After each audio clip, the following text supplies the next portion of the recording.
Welcome to red TV. నేను మీ తేజ. ప్రవీణ్ పాషర్ ఇష్యూకి సంబంధించి ఈరోజు పోలీసులు అయితే ఒక ప్రెస్ మీట్ ని ఏర్పాటు చేసి చాలా ఆధారాలన్నీ కూడా బయట పెట్టే ప్రయత్నం చేశారు. మార్నింగ్ నుంచి కూడా మనం ఇదే న్యూస్ చూస్తున్నాం. మరి దీని గురించి ఎవరైనా మాట్లాడితే అంటే అనుమానాలు ఎవరైనా వ్యక్తం చేస్తే వాళ్ళపైన కఠిన చర్యలు కూడా తీసుకుంటామని IG Ashok garu press meet లో అనడం కూడా మనం చూసాం. అంటే ప్రవీణ్ పాషర్ యాక్సిడెంట్ కి సంబంధించి చాలా విషయాలు కూడా వాళ్ళు చెప్పే ప్రయత్నం చేశారు. అంటే కొంతమందికి నచ్చచ్చు, కొంతమంది నచ్చకపోవచ్చు, ఇంకా ఆరోపణలు చేయొచ్చు, అనుమానాలు కూడా వ్యక్తం చేయొచ్చు. ఒకవేళ చేసే ప్రయత్నం చేస్తే మీరు ఇలా మీడియా ప్లాట్ఫామ్స్ లో కాకుండా డైరెక్ట్ గా వచ్చి మమ్మల్ని కలవండి. ఎందుకంటే ప్రవీణ్ పాస్టర్ ఒక క్రైస్తవ నాయకుడు కాబట్టి ఇతరులకి మీరు చెప్పే అనుమానాలు కానీ మీరు చేసే ఆరోపణలు కానీ నచ్చకపోవచ్చు, వేరే రకంగా తీసుకోవచ్చు. కాబట్టి మీరు మమ్మల్ని పర్సనల్ గా కలిస్తే, మీరు ఒక పేపర్ మీద మాకు ఆధారాలన్నీ కూడా ఇస్తే, లేకపోతే మీ దగ్గర ఏదైనా ఆధారాలు ఇస్తే ఖచ్చితంగా మేము కేసుని ఇంకా ముందుకు తీసుకెళ్లే ప్రయత్నం చేస్తామంటూ కూడా ప్రవీణ్ పాస్టర్ గురించి ఐజీ అశోక్ గారు అయితే చెప్పడం జరిగింది. సో మరి ఫస్ట్ నుంచి దాదాపు 18 రోజుల నుంచి కూడా రిపోర్ట్స్ కోసం వెయిట్ చేస్తున్నారు క్రైస్తవ సమాజం మొత్తం కూడా. వాళ్ళ క్రైస్తవ నాయకుడు ప్రవీణ్ పాస్టర్ ఎలా చనిపోయారనే విషయం తెలుసుకునే ప్రయత్నం చేస్తున్నారు. సో దీనికి సంబంధించి ఈరోజు ముఖ్యంగా రిపోర్ట్స్ కు సంబంధించి మనతో పాటు డిస్కస్ చేయడానికి డాక్టర్ కీర్తన ఉన్నారు యూరోప్ నుంచి. ఒకసారి మనం ఆమెతో మాట్లాడే ప్రయత్నం చేద్దాం. కీర్తన గారు నమస్తే అండి. నమస్తే అండి. సో చూసారా, ఈ రోజు ఐజీ అశోక్ గారు పెట్టిన ప్రెస్ మీట్ మీరు చూసే ఉంటారు బహుశా. చాలా రోజుల నుంచి కూడా చాలా మంది వెయిట్ చేస్తున్నారు. అసలు ఎలాంటి రిపోర్ట్ వస్తుందా బయటికి, ఎలాంటి విషయాలు తెలుస్తాయి? చూసాను. ముఖ్యంగా ఐజీ అశోక్ కుమార్ గారికి, ఇంకా ఎస్ఐ గారికి, పోలీస్ డిపార్ట్మెంట్ వాళ్ళందరికీ నేను నమస్కారాలు. షాలోమ్. నాకు నమస్కారం అంటే షాలోమ్ అంటేనే నాకు ఇష్టం. ఇవాళ మేమందరూ సెలబ్రేట్ చేసుకుంటున్నాం పాస్ ఓవర్ అని. యూదులు, క్రిస్టియన్స్ అరౌండ్ ది వరల్డ్ మా దేవుడు అయినటువంటి యేసుక్రీస్తు ప్రభు లోకరక్షకుడుగా ఆయన యజ్ఞ పశువుగా చనిపోయినటువంటి రోజు కనుక మేమందరం కూడా ప్రతి ఒక్కరూ మంచిగా ఉండాలని, శాంతంగా బతకాలని కోరుకునే రోజు ఇవాళ. ఫర్గివ్నెస్, మెయిన్ గా ఫర్గివ్నెస్. క్రీస్తు ప్రభు సెలువు మీద, అంటే గుడ్ ఫ్రైడే అని, ఈస్టర్ అని అంటారు. అయితే యూదులు ముఖ్యంగా పాస్ ఓవర్ సెలబ్రేట్ చేసుకుంటారు. ఆ యూదులతో పాటు చాలా మంది క్రైస్తవ సమాజం కూడా అరౌండ్ ది వరల్డ్ సెలబ్రేట్ చేసుకుంటాం. మేము కూడా ఈవినింగ్ చేసుకుంటున్నామండి. కనుక ఎవరైనా ఇందులో తప్పుగా ప్రచారం చేసినా, ఎవరైనా మా క్రైస్తవుల్ని, ప్రవీణ్ పగడాల్ గారిని ఇంకా దూషిస్తూనే ఉన్నారు. ఆయన మీద ఇంకా రాస్తూనే ఉన్నారు, చూస్తున్నాము. మేము వాళ్ళందరినీ కూడా ఈ రోజున ఒకవేళ మేమందరం కూడా నమ్ముతున్నాం.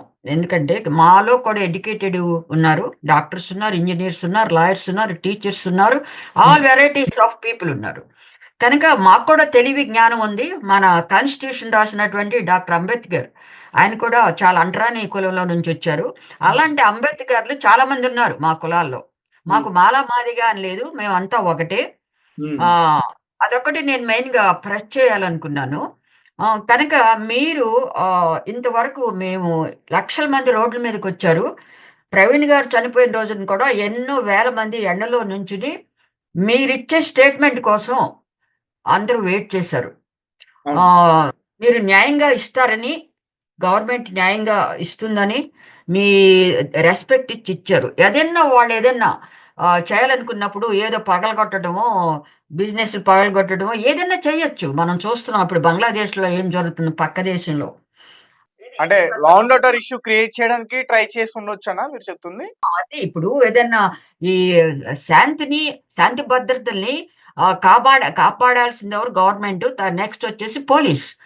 మా వాళ్ళు, మా క్రిస్టియన్స్ బ్రదర్స్ అండ్ సిస్టర్స్, మా వాళ్ళు ఏదన్నా చేయాలనుకున్నప్పుడు ఆ రోజున తప్పకుండా ప్రొవోక్ చేసేవాళ్ళు గవర్నమెంట్. ఇస్తావా లేదా? ఇన్ని రోజులు అయిపోతుంది. Third day, seventh day, 18 days. ఈ 18 డేస్ ఎంతో ఓపికగా వాళ్ళు ఏడ్చుకుంటూ, ఇక్కడ మేము దూరంలో ఉన్నట్టు ఐరోపా, అమెరికాలో ఆయన తెలిసిన వాళ్ళు ప్రతి ఒక్కరూ ఏడుస్తున్నారు. స్టిల్ వి ఆర్ కనుకండి ఫస్ట్ డే ఏమనుకున్నామో, మా పెద్దలు అక్కడ చూసారు. ఫోటోస్ చూసినటువంటి మేము, దూరంలో ఉన్నటువంటి మేము కూడా చూసి, ఆ రోజునే మేము నిర్ణయించుకున్నాం. ఇది మనకి రాదు. ఎందుకంటే డిక్లేర్ చేశారు యాక్సిడెంటల్ డెత్ అని. ఎలాంటి టెస్టులు చేయకోకుండా, ఏది చేయకోకుండా మీరు గవర్నమెంట్ వారు, పోలీస్ వారు ఇది యాక్సిడెంటల్ డెత్. తర్వాత ఆయన క్యారెక్టర్‌ని అసాసినేట్ చేస్తున్నారు ఆయన్ని. చేశారు. హ్మ్. ఇంకా చేస్తున్నారు. కొంతమంది ఆయన తిరుగుబోతూ అట్లా ఆయన సాక్ష్యాన్ని బట్టి మాట్లాడుతున్నారు. కనుక మేము ఎవరిని కూడా మేము మేడం తిట్టటం లేదు. వాళ్ళెవరు కూడా మాట్లాడకూడదు అని వాళ్ళ మీద సంతకాలు చేయించుకున్నారు క్లోజ్‌గా ఉన్న వాళ్ళ మీద. హ్మ్. మరి ఎందుకు? అది అది కరెక్ట్ ప్రాపర్ అయినప్పుడు ఎందుకు అంత భయం? పోలీస్ డిపార్ట్‌మెంట్ గాని, ప్రభుత్వానికి గాని హ్మ్. వీళ్ళందరి దగ్గర ఎందుకు సంతకాలు ఎందుకు బెదిరించాలి? అది మేమందరం అడుగుతున్నాం. క్రైస్తవులందరం అడుగుతున్నాం. ఎందుకు? ఇప్పుడు 'అజయ్ బాబు' గారు పెద్దగా మాట్లాడారని ఆయన జైల్‌లో పెట్టారు. హ్మ్. మరి వెంట్రుకలు కూడా కరిగించారు అని పెట్టారు. ఆయన్ని ఎట్లాగో బెదిరించారు. తర్వాత ఆయనెవరో ఆయనెవరో ఆంధ్రప్రదేశ్ ఆయన క్రైస్తవ సంఘానికి నాయకుడు. ఆయన కూడా పేపర్స్ పంపించారు. మరి జైల్‌లో ఇచ్చారు. అది అది నాకు తెలీదు. హ్మ్. తర్వాత ఈయన 10 ఇయర్స్ ఎమ్మెల్యేగా ఉన్నారు. ఆయన పేరు హర్ష్ కుమార్. హర్ష్ కుమార్ ఎంపీ. ఇది ప్రజాస్వామ్య దేశం అని చెప్తుంటారు గదా! ప్రా నాయకులు. ఇండియన్ నాయకులు ఎక్కడికొచ్చినా, ఏ దేశాలకెళ్ళినా మాది పెద్ద డెమోక్రసీ. హ్మ్. వేర్ ఈస్ యువర్ మాకు మాట్లాడుకోవటానికి అర్హత లేదా? ఇది భారత్ ఆ! భారత మాతాకి జై అని అరవమంటారు కదా! మరి హ్మ్. అంత మీ భారత మాతాకి జై అని అరిచినప్పుడు మా వాళ్ళు కూడా అరుస్తున్నారు ఈ మధ్య. భారత మాతాకి జై అని ఎక్కడెళ్ళినా ఇదే చేస్తుంటారు. అలాంటి గొప్ప అని ఊహించుకునేటటువంటి మీరు, మీ గవర్నమెంట్స్, మీ నాయకులు ఆవిడ పిఏ ఆవిడ ఏడుస్తున్నారు. వచ్చి హ్మ్. ఏది చెప్పకూడదు. నేను ఇంకొక బ్రదర్‌ని కూడా క్రిస్టియన్ బ్రదర్‌ని కూడా నేను అడిగాను. మాకందరికీ సంతకాలు చేయించుకున్నారు. మాకు గట్టిగా వార్నింగ్ ఇచ్చారు. ఎందుకు వార్నింగ్ ఇవ్వాలి? అది మీరు చెప్పుతున్నది నిజం. ఇప్పుడు నా ఫైండింగ్ నేనున్నాను. నా ఫారెన్సిక్ అది కరెక్ట్ అన్నప్పుడు నేను పబ్లిక్‌గా చూపిస్తాను. ఆ ఫారెన్సిక్ నాకు తెలిసి అంటే మేడం మీకెవరైనా ఫాల్స్ ఇన్ఫర్మేషన్ ఇచ్చుండొచ్చేమో. సంతకాలు చేయించుకోలేదు ఎవరితో కూడా. సంతకాలు చేయించుకొని ఇందులో దాచే అంత ఇదేం కనిపించట్లేదు మేడం. ఇప్పుడు చెప్పారు కదా! ఈ పిఏ గారు చెప్పారు కదా! ఆవిడ పేరేంటి? స్వర్ణలత గారు. స్వర్ణలత గారు సంతకం బహుశా చేయించుకున్నారని చెప్పారు. రైట్. అంటే ఎక్కడైనా మీరు దీని గురించి పర్మిషన్ లేకుండా మాట్లాడితే మీ పైన చట్టపరమైన చర్యలు తీసుకుంటాయంటూ ఆమె చెప్పారు. అదేనండి. ఇప్పుడు మేమందరం ఫస్ట్ డేనే all believers who saw brother Praveen Pagadal గారి బాడీని చూసి కొంతమంది తెలియకోకుండా యాక్సిడెంట్ అని మాట్లాడి తర్వాత నాలుక కరుచుకుని చెప్పారు. ఇప్పుడంతా అయిపోయింది. హ్మ్. ఎదురు చూసాం. ఇంకా మేము గవర్నమెంట్‌కి ఏం హాని చేస్తాం? బాధపడతాం. ఇప్పుడు హ్మ్. ఎవరింట్లోనైనా అలా చనిపోతే, ఏ ప్రెసిడెంట్ ఇంట్లోనో, ఏ మినిస్టర్ ఇంట్లోనో, ఎవడింట్లోనో చనిపోతే వాళ్ళెంత బాధపడతారు? మాకు న్యాయం జరగలేదే, ఇలా జరగలేదే, అలా జరగలేదని మనం బాధపడతాం అని చెప్పుకుంటాం. అలా చెప్పుకోవడానికి కూడా క్రైస్తవులకి ఆహ్, ఇది లేదా? అధికారం లేదా మన దేశంలో? అది నా ప్రశ్న. చెప్పుకోనివ్వండి. ఓకే. ఈ రిపోర్ట్ ఇలా వచ్చింది అని ఎవరు తలుపులు బద్దలు కొట్టటం లేదు కదా! ఎవరు అంటే ఆహ్, రిపోర్ట్స్ వచ్చినా కూడా కావాలనే ఈ రకంగా అవన్నీ కూడా ఫేక్ అనే చెప్పే ప్రయత్నం కూడా చేస్తున్నారు కొంతమంది. ఇప్పుడు ఆయనెవరు ఐజీ గారు హ్మ్. అశోక్ గారు మనకి ముందుగా ఎన్ని రోజుల ముందో నాకు తెలీదు. ఆయనేమన్నారంటే ఇట్లా వస్తున్నాయి తాగినట్టుగా అవి ఫుటేజెస్ అంటే వాటికి మాకు సంబంధం లేదని వారు చెప్పారు. ఆయన చెప్పారు. అవును. మాకు ఆహ్, ప ఆహ్, ఆహ్, టీవీ వాళ్ళతో గాని మాకలాంటివి ఏమి సంబంధం లేదు. వాళ్ళని మమ్మల్ని అని అన్నారు. ఇప్పుడు మరి అదే ఐజీ గారు, అశోక్ కుమార్ గారు దాన్ని ఎట్లా టర్న్ చేసేస్తారు? ఈయన తాగాడు. ఓకే. తాగాడు, కొన్నాడు. అంటే టాన్ చేసే పరిస్థితి ఎక్కడ కనిపించింది మేడం? అంటే ఐజీ గారు కూడా రిపోర్ట్స్ వచ్చేంత వరకు కూడా వెయిట్ చేయాలనుకున్నారేమో. వచ్చినాయి కదా! అని చెప్తున్నారు కదా! తాగాడు, తాగిపోయి యాక్సిడెంట్ చేశాడు అని. సరే హ్మ్. నేను చూసాను. ఫస్ట్ డే రిపోర్ట్‌లో రూ. 660 పే చేసినట్టుగా ఆయన హ్యాండీతో. హ్మ్. సెకండ్ డే సెకండ్ డే 950నో, 990నో పే చేశాడనుంది. హ్మ్. అదే షాప్‌లో 2 ఎలా చూపిస్తాడు? ఆహ్, ఆహ్, ఆహ్, నాట్ ఇది హ్యాండ్ ఎలా చూపిస్తుంది 2 రిసిప్ట్స్ ఒకటే గదా! ఇప్పుడు నేనొక షాప్‌లో కూరగాయలు కొన్నాననుకోండి. కూరగాయలు 150 అయితే రూ. 150 చూపించాలి. రెండో రోజున 300 ఎట్లా అయిపోతుంది? మాకున్న డౌట్స్ ఇవి. ఆ బాధ మాకింకా ఉంది. అయితే మాకు న్యాయం జరగదు అని మాకు ఆ రోజునే తెలుసు. ఇన్ని రోజులు పట్టదు. ఆహ్, నేను నేను గాని మేమందరం కూడా ఆళ్ళేదో అటాప్సీ రూమ్‌లో ఏదో వీడియో కూడా పెట్టారు. ఈ వీడియో చూపించమనండి. ఆ వీడియో చూపించొచ్చు కదా! ఆ రిపోర్ట్స్‌ని ఫోరెన్సిక్ రిపోర్టు అవన్నీ చూపించు కదా! ఆ గాయం ఎంతలో ఉంది? 17 గాయాలున్నాయని ఆయన ఎవరో 'హర్ష్ కుమార్' గారు చెప్పారు. లోపల ఎళ్ళిన మా వాళ్ళు కూడా ఆయన బాడీలో ఎలా ఉంది కూడా చెప్పారు. అవి ఎక్స్‌ప్లెయిన్ చేయమనండి వారిని ఆయనకి బాగా అదేది 'టీజే అశోక్ కుమార్' గారికి. ఆయనకి అనుభవం ఉండుంటుంది. ఆయన ఐపీఎస్ ఆఫీసరో మరి నాకు తెలీదు. హ్మ్. నాకు ఈ పోలీస్ డిపార్ట్‌మెంట్‌లో వాళ్ళ గ్రేడ్స్ తెలీదు. అవి ఎక్స్‌ప్లెయిన్ చేయమని చెప్పండి. మేమందరం ఆనందిస్తాం. ఇప్పుడు ఆహ్, మా మెడికల్ ప్రొఫెషన్‌లో ఇలాంటి వచ్చినప్పుడు post mortem murder professor explain చేస్తాడు. దీన్ని బట్టి ఇక్కడ గాయం ఇది ఇలా అని. వీళ్ళకి కూడా అలాంటి ఎక్స్‌పీరియన్స్ ఉండుంటుంది. ఇప్పుడు వీళ్ళ దగ్గర వాళ్ళ ఫ్రంట్‌లో ఉంటాయి ఇవన్నీ. టాక్సికాలజీ, ఫారెన్సిక్ ఇట్లా వారిని ఎక్స్‌ప్లెయిన్ చేయమనండి. ఊరికే జస్ట్ ఇదొచ్చేసింది, తాగేసాడు. ఆయన ఆయనకి దారి బాగా తెలుసు. హైదరాబాద్ నుంచి రాజమండ్రి వరకు. చాలా సార్లు ఇంతకుముందు వచ్చారని వాళ్ళు చెప్పారు. అట్లాంటి వ్యక్తి జగ్గయ్యపేట, ఏలూరు, రామవరప్పాడు ఇవన్నీ మొన్న ఫస్ట్ టైమ్‌లో అయితే హనుమాన్ జంక్షను. వెళ్ళాల్సిన అవసరం లేదు గదండీ! జగ్గయ్యపేట ఎక్కడ? రాజమండ్రి ఎక్కడ? ఏలూరు ఎక్కడ? ఇవన్నీ ఎట్లా తిరుగుతా ఎడతాడు? అంటే ఈయన తాగి తికమకం అయిపోయి ఓకే. వీళ్ళ లెక్క ప్రకారం ఎక్కడ తాగాడు? బాటిల్ ఎక్కడుంది? ఒక చోట చూపించారు. అదేదో ఊర్లో. బాటిల్ అక్కడ రోడ్డు మీదుంది. ఆ ఫోటోలో చూపిస్తున్నాడు సీసీటీవీలో. హ్మ్. తాగుబోతోడు బాటిల్ కొని వెంటనే వాడికి స్టిమ్యులేషన్ వస్తుంది తాగేస్తాడు. ఇప్పుడు మనం కాఫీ ఎట్లా తాగుతామో, కాఫీ ఆ పొగ ఆ స్మెల్‌కి వెంటనే మనం తాగుతాం. వాడు ఇంకా తాగుబోతోడు దాని బాటిల్ కొన్న తర్వాత అసల స్మెల్ వెంటనే దాన్ని ఓపెన్ చేసి తాగుతాడు. అది రోడ్డు మీద పెట్టి మరి మీరంతా చూసారో లేదో. రోడ్డు హ్మ్. మీద అట్లా ఉంది. దాన్ని అంటే మనందరం చూడాలి అని. ఇది నాకర్థమైంది. రైట్. అంటే ఎందుకు మీరేమంటారు ఇప్పుడు? ఇప్పుడొచ్చిన ఆధారాల పైన మీరేంటి ఎటువంటి కామెంట్స్ చేయాలనుకుంటున్నారు? నేనొక్కదాన్నే కాదు. మా క్రిస్టియన్స్ అందరూ కూడా మేమెవరు బిలీవ్ చేయమండి.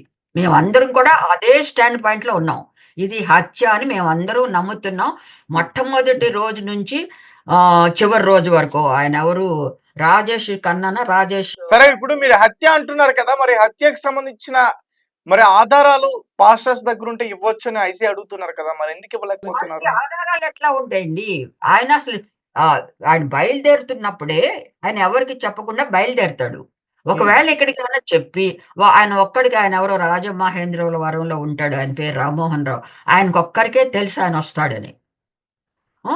మరి ఆయనకి తప్ప ఆయన భార్యకి, ఆ పిఏ గారికి తప్ప ఇంకెవ్వరికీ తెలీదు. ఒకవేళ నాకు తెలిసుండేనే నాకసలు ఇంత గందరగోళం జరుగుతుందని తెలిస్తే ఆయన వెంటనే రమ్మని నేను ఇన్వైట్ చేసుండేదాన్ని. అలాగే వాళ్ళ ఫ్యామిలీ మెంబర్స్ కూడా మేడం వాళ్ళ ఫ్యామిలీ మెంబర్స్ కూడా పెద్దగా అనుమానాలు లేవంటూ కూడా చెప్తున్నారు. లేదండి. వాళ్ళెలా చెప్తారండి? వాళ్ళకి వాళ్ళ అమ్మాయిని, తనని, పిల్లల్ని కూడా చంపుతామని ఎప్పుడో ఆయన సాక్షి టీవీలో మాట్లాడుతున్నప్పుడే నాకు చెప్పారు. నన్ను ఇక్కడేమన్నా దొరుకుతాయేమో చూడండి నేను ఫ్రీగా చేస్తానంటే, అయ్యో! మీ బ్రెయిన్‌కి, మీ కంప్యూటర్‌కి అందులో ఇక్కడ లాంగ్వేజి బ్రదర్ ఎవరు అట్లా ఫ్రీగా చేయించుకోరు అని నేను చెప్పాను. హ్మ్. ఇలాంటొస్తున్నాయని జెప్పారు ఆయన. అట్లాంటప్పుడు ఆయనకి ఒక హిందువులే గాదు, ముస్లిమ్స్‌లో కూడా కొంతమంది ఉండొచ్చు. హిందువులే అని ఎందుకు బాధపడాలి? తర్వాత ఆయన, ఆయన చెప్పేదేంటంటే, ఆయన ఎడ్యుకేట్ చేస్తున్నారు యవ్వనస్తుల్ని. తర్వాత ఇలా ఆహ్, ఏది మతాన్ని పట్టుకుని మీరు బాధపడొద్దు. ఇప్పుడు ఇక్కడ ఈవెన్ ఇన్ యూరోప్ కొన్ని మతాల వాళ్ళతో మాట్లాడరు. ఆ సంగతి తెలుసా మీకు? తెలీదు మేడం. ఒక యునైటెడ్ నేషన్ ఉంది. నాకు కమ్మాస్, కాపుస్ కొంతమంది తెలుసు. ఒక అదేది శ్రీరామనవమో ఏదో వస్తుంటే మాకిక్కడ కమ్యూనిటీ హాల్ ఉంది. హ్మ్. అక్కడ మేము చేసుకుంటాం. మాకేమో ఇచ్చాం. హ్మ్. వాళ్ళు చెప్పిందిది. భోజనం చేసే టైంలో బ్రాహ్మణులు కూర్చుంటారంట. సెపరేట్‌గా వీళ్ళతో కలవరంట. నాకు చాలా ఆశ్చర్యం వేసింది. ఒక చిన్న పాయింట్ ఎగ్జాంపుల్ చెప్తున్నాను. ఇక్కడ కూడానా అమెరికాలో కూడా కాస్ట్ ఫీలింగ్ ఉంది. ఒక 3 ఇండియన్స్ ఉంటే, ఆ 3 ఇండియన్స్‌లో ఒకడు క్రైస్తవుడైతే, ఆ ఇద్దరు మాట్లాడరంట. 2016లో మాకిక్కడ కులాలొద్దు అని అమెరికన్ గవర్నమెంట్ చెప్తే, నో, నో మాకు వి డోంట్ యాక్సెప్ట్ అని చెప్పారంట ఆ చట్టం. నేను రీసెంట్‌గా చూసాను ఈ గొడవ జరిగిన తర్వాత. ఓకే. ఈ కులాలేంటండి? ఈ కులాల మీద ఆయన చెప్తున్నాడు మనకి కులాలొద్దు, మతాలొద్దు. We are all human beings. Respect the person. అని చేసింది నేరం గాదు. Okay madam. అంటే ఇప్పుడు ప్రవీణ్ పాస్టర్ గతంలో ఏం మాట్లాడారా? ఆయన ఏం చెప్పారనేది ఓకే. అందరికీ తెలిసిందే. దానికి సంబంధించిన వీడియోస్ అన్నీ కూడా బయటున్నాయి.